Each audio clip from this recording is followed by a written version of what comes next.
थोड्या दुपारच्या लंचच्या वेळेस दुपारच्या जेवणाच्या वेळेस जो ब्रेक होता त्याच्यात ज्या काही माहिती तुमच्याच चॅनलवरनं मला आल्या त्याच्यातून थोडंसं कन्फ्युजन मला वाटतं की माननीय मुख्यमंत्र्यांचं स्टेटमेंट आलं आहे की ही घटना झाली आहे त्याची मी इन्क्वायरी करणार आहे. कलेक्टर म्हणतात की त्यांना ह्याची काही माहिती नाही. तहसीलदार म्हणतात की त्यांचं निलंबन झालं असं तुमच्या चॅनलने सांगितलं. हां, तर त्याबरोबर ते वळवी ना, मला असं वाटतं तहसीलदारांचं नाव वळवी आहे मला वाटतं. त्यांचं म्हणणं आहे की मी सहीच केली नाही.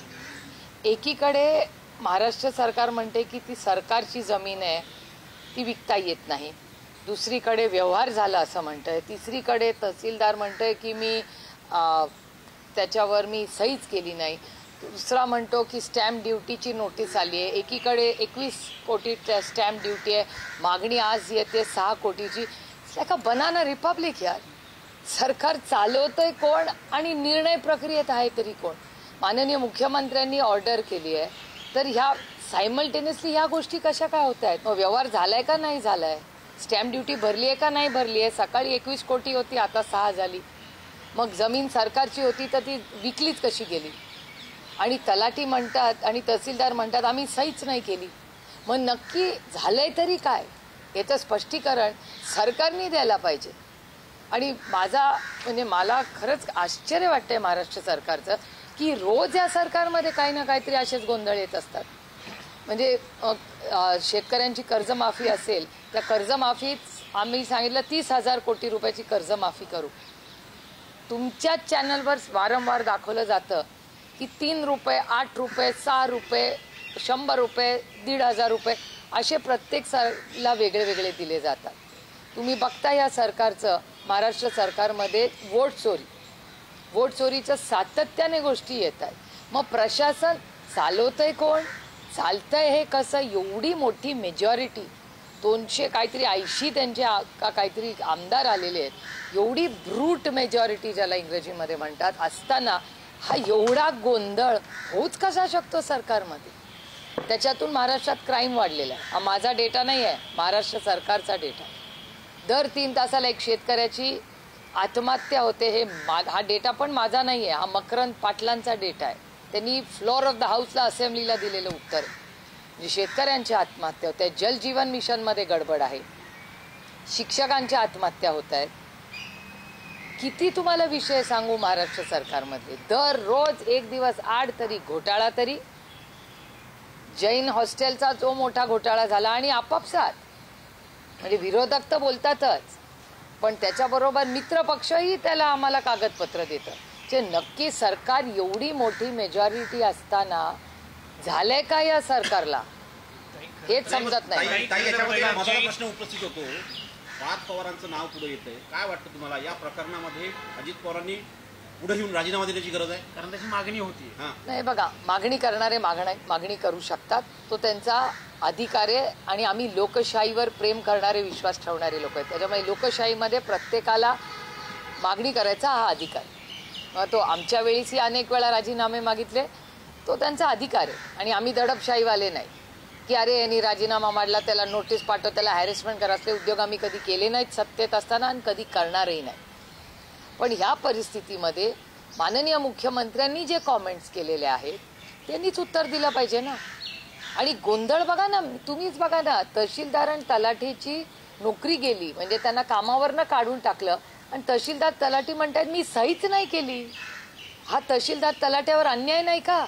त्या बिचाऱ्या तलाट्याची काय चूक? जर त्यांनी सहीच केली नाही तर तुम्ही त्याला काढून टाकता. तो गरीब आहे, कष्ट करून मेरिटवर उभा, तो तिथे त्या नोकरीवर बसलाय, तो गरीब आहे आणि त्याला आवाज नाही म्हणून तुम्ही त्याला कामावरनं काढून टाकणार काहीतरी ऍक्शन घेतली म्हणून? हा कुठला न्याय? नाही,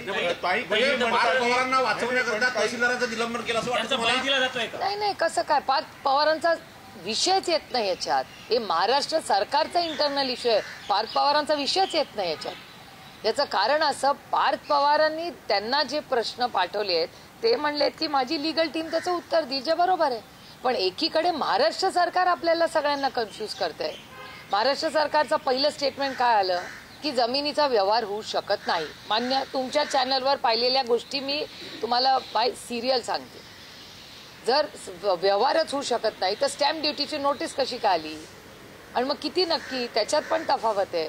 तहसीलदाराला का तुम्ही काढला जेव्हा तहसीलदार म्हणतोय की मी नाहीच सही केली? मग नक्की गोलमाल आहे भैया, कुछ दाल में कुछ बडा खाला है. आणि हे सगळं महाराष्ट्र सरकारची जबाबदारी आहे. पण या सगळ्यामध्ये प्रथमदर्शनी एक गोष्ट दिसते की पार्थ पवार हे त्यात लाभधारक प्रत्यक्ष अप्रत्यक्ष दिसतात. त्यांचे पार्टनर लाभधारक आहेत. अजित पवारांचे ते पुत्र आहेत. अजित पवार त्या कमिटीवर असतात जिथे नोंदणी शुल्क माफीविषयीचा निर्णय होतो. मग असं सगळं असताना सुद्धा पार्थ पवार किंवा अजित पवार दोषी कसे नाही? मी पार्थ पवारांबद्दल बोलते, कारण का पार्थ पवार राजकारणात नाहीत आणि मी फक्त कारण हे बघा, अजित पवार हा सरकारमध्येच आहे.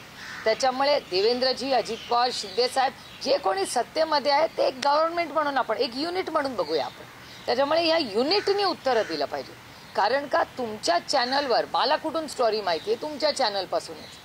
त्याच्यामुळे तुमच्या चॅनलमध्ये जे जे दिवसभरात मी पाहिलंय, काल रात्री नाही, मी आज सकाळपासून ही स्टोरी पाहिली आहे, कारण का मला कोणीतरी ती पाठवली तुमच्याचपैकी एका पत्रकाराने.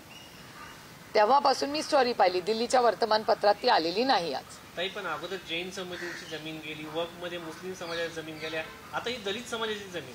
नाही बघा, जैन बोर्डिंगचा विषय हा अतिशय चिंताजनक होता. तो व्यवहार कॅन्सल झाला आणि लोक रस्त्यावर उतरले तेव्हा त्यांना न्याय मिळाला. आता ह्या जमिनीचं नक्की काय आहे हे महाराष्ट्राच्या सरकारने स्पष्ट करायला पाहिजे. माननीय मुख्यमंत्र्यांनी स्पष्टीकरण द्यायला पाहिजे, रेव्हेन्यू मिनिस्टरनी. कारण काय सगळे कन्फ्युजिंग सिग्नल्स आहेत ना.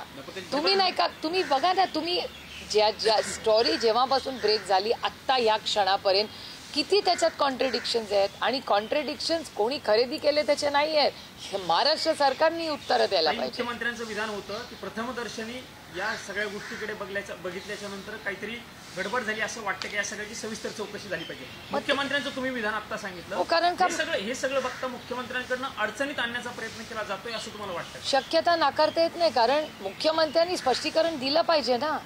कारण का शेवटी ते मायबाप सरकार आहे. डिपार्टमेंट हे सगळं कुणाला फायनली रिपोर्ट करतं? तर माननीय मुख्यमंत्र्यांना. आणि जेव्हा मला कधी आश्चर्य वाटतं जेव्हा तहसीलदार म्हणतात की मी सहीच नाही केली, मग व्यवहार झाला कसा? हे काय म्हणजे मला आपल्या कुणाच्याही बुद्धिमत्तेच्या बाहेर येते. हा सगळे लाभ देण्यात आले तुम्हाला असं म्हणायचंय? असं कसं मी म्हणणार आरोप? एकीकडे महाराष्ट्र, आपण हे महाराष्ट्र सरकार सीमित बोलूया. महाराष्ट्र सरकार म्हणतं की ही जमीन विकता येत नाही, मग विकली कशी गेली? मग स्टॅम्प ड्युटीचा विषयच येत नाही, तहसीलदाराच्या सहीचाच विषय येत नाही, जर जमीनच विकता येत नाही. It is so confusing. तुम्हाला नाही कन्फ्युजिंग वाटत? अहो पण मग महाराष्ट्र सरकार कसं, मग तलाठी कसं, तहसीलदार तलाठी काय म्हणतात आम्ही सहीच नाही. मान्य आहे ना मला, पण मग कोणीतरी त्याच्यावरती तुम्हाला असं म्हणायचं की दबाव टाकून हे सगळं करून ते नाही मला माहिती. ते मला त्याच्यावर बोलताच येणार नाही, कारण का ह्याचं स्पष्टीकरण सरकारने द्यायला पाहिजे. पुण्याचे कलेक्टर असतील, माननीय मुख्यमंत्री असतील, रेव्हेन्यू मंत्री असतील, हेच उत्तर देऊ शकतात ना. आपण आता तुम्ही दोन व्यक्तींची नावं घेतली, मुख्यमंत्री आणि रेव्हेन्यू मिनिस्टर, त्यांच्याकडनं मात्र सगळ्याची चौकशी केली जाईल. माझं काय म्हणणं आहे, एक आधी छोटासा व्यवहार करूया. उद्या तुम्ही जरी गेला व्यवहार करायला आणि एक तर ती सरकारी जमीन आहे असं सरकार म्हणते, मग सरकारी जमीन अशी विकता येते का? त्याचा एक प्रोसेस आहे. मग हा प्रोसेस फॉलो केला का नाही ह्याचं उत्तर कोण देऊ शकतं आपल्याला? ह्याचं उत्तर फक्त पुण्याचे कलेक्टर देऊ शकतात. त्याच्यामुळे त्याची आपण एक वाट बघूया. एक दुसरं, मग जमिनीचा व्यवहार झाला का नाही, हा तहसीलदार काय म्हणतात की मी सहीच नाही केली. अरे या बाबांनी सहीच नाही केली तर व्यवहार झाला का नाही झाला हे किती कन्फ्युजिंग आहे का नाही? पुण्याचे पालकमंत्री दादा आहेत, बऱ्याच गोष्टी म्हणजे पालकमंत्र्यांच्या अनुषंगाने ज्या ज्या जिल्ह्यामध्ये जे निर्णय होतात ते पालकमंत्र्यांना बऱ्यापैकी माहिती असतात. मग दादांच्या इन्व्हॉल्वमेंट नसेल असं तुम्हाला वाटतं? मला नाही सांगता येणार. याचं कारण असं की इतके मिक्स सिग्नल्स सरकार देते. म्हणून मी म्हणते की इंग्रजीमध्ये एक शब्द आहे बनाना रिपब्लिक. महाराष्ट्र सरकारमध्ये एका डिपार्टमेंटला माहितीच नाही दुसऱ्या डिपार्टमेंटमध्ये काय चाललं. हे आरोप प्रत्यारोप ज्या पद्धतीने त्या तहसीलदार, वळवी नावाचे जे तहसीलदार आहेत, जर त्यांनी सहीच नाही केली तर काय म्हणून तुम्ही त्या अधिकाऱ्याला कामावरनं काढताय? हा माझा पहिला मुद्दा आहे. याची पारदर्शक चौकशी पाहिजे. ऑर्डर कोणी काढली तहसीलदाराला काढायची? जर तहसीलदार म्हणतायत, आणि हे तुमच्या चॅनलवरनं बघूनच मी सांगते, मी कुणाशीच बोललेले नाही. इट इज जस्ट लॉजिक की जर तहसीलदार म्हणतात की मी सही नाही केली तर जर सहीच नाही केली त्याचं निलंबन काय? पहिलं निलंबन मागे घ्या त्या तहसीलदाराचं. काय त्या तहसीलदाराची चूक? आणि पारदर्शक काय झालंय तुम्हाला आठवत असेल की माझ्या माननीय मुख्यमंत्र्यांकडून खूप अपेक्षा होत्या. त्यांची पहिली टर्म ही महाराष्ट्राचे उत्तम मुख्यमंत्री म्हणूनच त्यांनी 5 वर्ष गाजवली. चांगलं काम त्यांनी केलं. अच्छे को अच्छा बोलना चाहिए. त्याच्यामुळे मला आश्चर्य वाटते की या टर्ममध्ये देवेंद्रजींना झालंय तरी काय. परवा ते फलटणला गेले आणि फलटणला म्हणले क्लीन चिट. कशी क्लीन चिट? इन्क्वायरी झाली नाही तर तुम्ही क्लीन चिट कशी देणार? जसं फलटणला क्लीन चिट दिली विदाऊट इन्क्वायरी, तसं तहसीलदार ज्यांनी सहीच नाही केली त्याला तुम्ही निलंबन करून टाकलं. अरे का चाललंय काय महाराज? चालवतंय कोण आहे सरकार? अमित शाह यांनी 2 दिवसांपूर्वी कुबड्यांचा उल्लेख केला होता. मागच्या काही दिवसांपूर्वी ते आले होते तेव्हा कुबड्यांचा उल्लेख केला होता. कुबड्या म्हणजे 2 म्हणजे एकनाथ शिंदे असतील, अजित पवार असतील, यांच्या कुबड्या आता हळूहळू बाजूला काढायचं काम सुरू आहे. त्याची जी सुरुवात आहे असं म्हणायला चान्स आहे? ते नाही मला माहिती. ते कोणाला कुबड्या म्हणाले, तुम्हाला काय, तुम्ही त्याचा अर्थ काढला त्या व्यक्तींना बोला. मी विरोधात आहे. माझी नैतिक जबाबदारी आहे की महाराष्ट्राचे मूलभूत प्रश्न जे आहेत, जे शेतकऱ्यांच्या आत्महत्या असतील, कर्जमाफी जी माननीय मुख्यमंत्री म्हणाले होते आम्ही सरसकट कर्जमाफी करू, ती केलेली नाही. त्यानंतर मुख्यमंत्री म्हणले योग्य वेळी करू. त्याच्यावर मी 10 वेळा सांगितलंय. तुमचीच टॅगलाईन आहे यही समय है सही समय. रोज दिसतात शेतकऱ्यांच्या आत्महत्या दर 3 तासाला होत आहेत. मग तुम्ही कर्जमाफी आत्ता नाही करणार तर कधी घेणार? तुम्ही पार्थ पवारांची पाठराखण करत आहात का? खूप लोक असेही जे सांगतायत. नाही ठीक आहे ना, असू शकतं ना. लोकांना हे बघा, एका लोकशाहीमध्ये प्रत्येकाला बोलायचा अधिकार आहे. लोक माझ्याबद्दल काय बोलतात हा त्यांना अधिकार आहे लोकशाहीमध्ये बोलायचा. त्याच्यात गैर काय? जसं मी बोलते तसं मला ऐकायची पण ताकद ठेवली पाहिजे ना. कुटुंबातला असल्यामुळे तुम्ही त्याची पाठराखण करता. अर्थातच देस नथिंग. म्हणजे हे बघा, पार्थ असेल, रोहित असेल, जय, रेवती, विजय, युगेन आमच्या घरातलीच मुलं आहेत.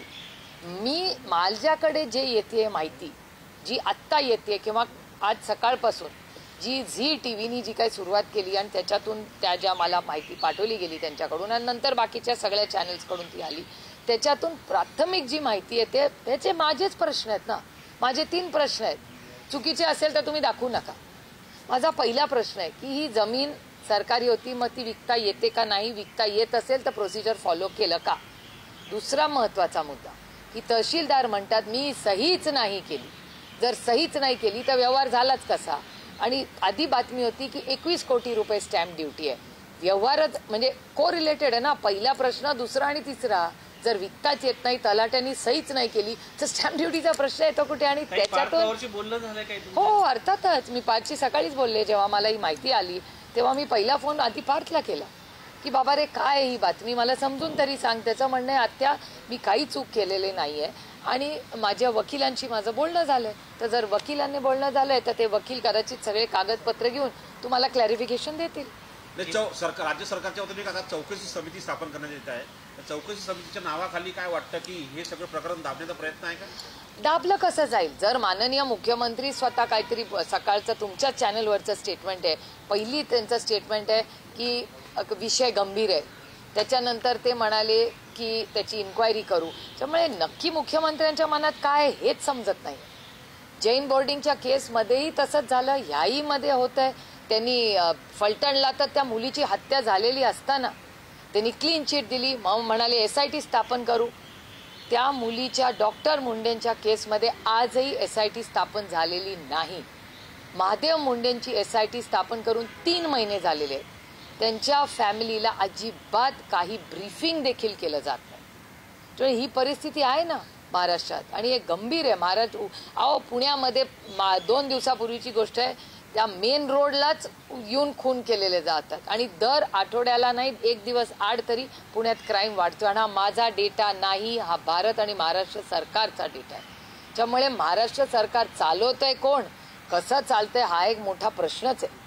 तुम्हाला वाटतं की या प्रकरणाची न्यायालयीन चौकशी होण्याची गरज आहे? बघा काय पद्धतीने चौकशी करायची नाही करायची तो सरकारचा अधिकार आहे आणि जे विरोधात बोलतायत त्यांचा अधिकार आहे. एका लोकशाहीमध्ये आम्ही कोणीही कुठल्या इन्क्वायरीला कधीही घाबरलो नाही आणि घाबरणारही नाही. पण मला असं वाटतं एक ऑफिशियल स्टेटमेंट महाराष्ट्र सरकार जे कोणी असेल, मग ते पुण्याचे पालकमंत्री असतील, रेव्हेन्यू मिनिस्टर असतील, मुख्यमंत्री असतील, कोणी असेल, त्या सगळ्यांनी एकामेकाशी बोलून एक सत्य आहे, जे वास्तव आहे, हे महाराष्ट्राला सांगितलं पाहिजे. ताई, आरोप करणारे तुमच्याच महाविकास आघाडीच्या सत्ताधारी पक्ष अंबादास दानवेंचं नाव घ्यायला नाही, आरोप आम्ही नाही केलेला, स्टोरी आम्ही नाही ब्रेक केलेली, स्टोरी ही मीडियातून आमच्याकडे आहे. वडकीवरांनी पत्रकार परिषद घेऊन आरोप अंबादास केलेले दानवे, आहेत. हर्षवर्धन नाही सपकाळ. असं नाही. हे बघा, नाही माझं काय म्हणणं आहे की आरोप, पहिली स्टोरी आम्ही चॅनलवर पाहिली. चॅनलवर स्टोरी आल्यानंतर अर्थातच काही लोकांना वाटलंच असेल ना, मी पण तेच म्हणते, मी ते आमचे मित्रपक्ष म्हणतात त्याच्यापेक्षा वेगळं काहीच म्हणत नाहीये. मी म्हणते महाराष्ट्र सरकारने पारदर्शकपणे ह्या सगळ्याची माहिती महाराष्ट्राला द्यावी, त्याच्यात गैर काय.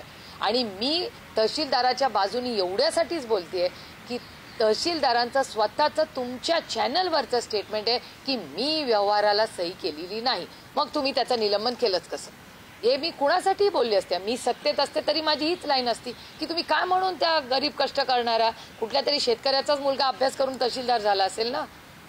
मग तुम्ही तो जर व्यक्ती म्हणतोय की मी सही केली नाही, तर काय बेसिसवर त्याचा निलंबन झाला? आरोप केला जातो की अजित पवार यांनी पदाचा गैरवापर केला आहे. कारण एप्रिलमध्ये जेव्हा सांगितलं होतं की आयटी कंपनीच्या नावाखाली ही जमीन घेतली गेलेली आहे, 2 दिवसामध्ये क्लिअरन्स मिळालेला आहे. पार्थ पवार यांची कंपनी आहे, अमेंडा कंपनी आहे, त्याच्यामुळे कुठेतरी पदाचा गैरवापर केला अजित पवारने असा आरोप केला जातो. माझं म्हणणं, माननीय मुख्यमंत्र्यांनी याच्यावर स्टेटमेंट केलं पाहिजे ना, कारण माननीय मुख्यमंत्रीच आपल्याला मिक्स सिग्नल देतात. त्याच्यामुळे जोपर्यंत माननीय मुख्यमंत्री पारदर्शकपणे आपल्याला खरं सांगत नाही, तेव्हा आपल्याला कसं कळणार? मॅम, तुमचं म्हणणं काय आहे? 300 कोटींची जमीन आणि व्यवहार जे नुसतं 500 रुपयांच्या स्टॅम्प ड्युटीचं झालं आहे, त्याला तुम्ही काय बघता? पार्थ पवारला राहू दे, पण कोणता असा माझं म्हणणं आहे, कुणाचं मला कन्फ्युजिंग काय महाराष्ट्र सरकार करतंय. एकीकडे महाराष्ट्र सरकार म्हणतंय की हा व्यवहारच होऊ शकत नाही, एकीकडे स्टॅम्प ड्युटीची नोटीस पाठवते, दुसरीकडे जिथे तो तहसीलदार म्हणतो की मी सहीच नाही केली, मग व्यवहारच कसा झाला? त्यामुळे मला समजत नाही की महाराष्ट्र सरकार चालतं कसं. एवढं कन्फ्युजन असताना महाराष्ट्र सरकार चालतं कसं? एकीकडे मुख्यमंत्री म्हणतात इन्क्वायरी झाली पाहिजे, रेव्हेन्यू मिनिस्टरचं स्टेटमेंट आलेलं नाही. त्यामुळे ह्याचं कोणीतरी सगळी मूठ बांधली पाहिजे ना मुख्यमंत्र्यांनी. अजित पवार नेहमी म्हणतात सरकारी तिजोरीमध्ये पैसा नाहीये किंवा सरकारी तिजोरीत पैसे असले पाहिजेत. अजित पवारांचा खूप आग्रह असतो. तर स्टॅम्प ड्युटी बुडवली म्हणजे सरकारचाच पैसा बुडवला ना. नाही, मान्य आहे ना मला, पण व्यवहार झाला का नाही ह्याच्यापासून सुरुवात आहे. आणि पण अजितदादा म्हणतात की 0% व्याजदराने शेतकऱ्यांना कर्ज देतो, सारखं फुकट घ्यायचं नाही. साहेबांनी एकदा कर्जमाफी केली, आता आम्हाला निवडून द्यायचं होतं. अजित पवारांनी सांगितलं की 3 लोकांनी आतापर्यंत कर्जमाफी केली. आदरणीय पवार साहेबांनी केली, माननीय उद्धवजींनी केली आणि माननीय देवेंद्र फडणवीसांच्या सरकारत अजित पवारांनी सांगितलं 3 कर्जमाफी झाली आणि या तिघांनी त्या 3 केली. मॅम, महार बटनाची जी जमीन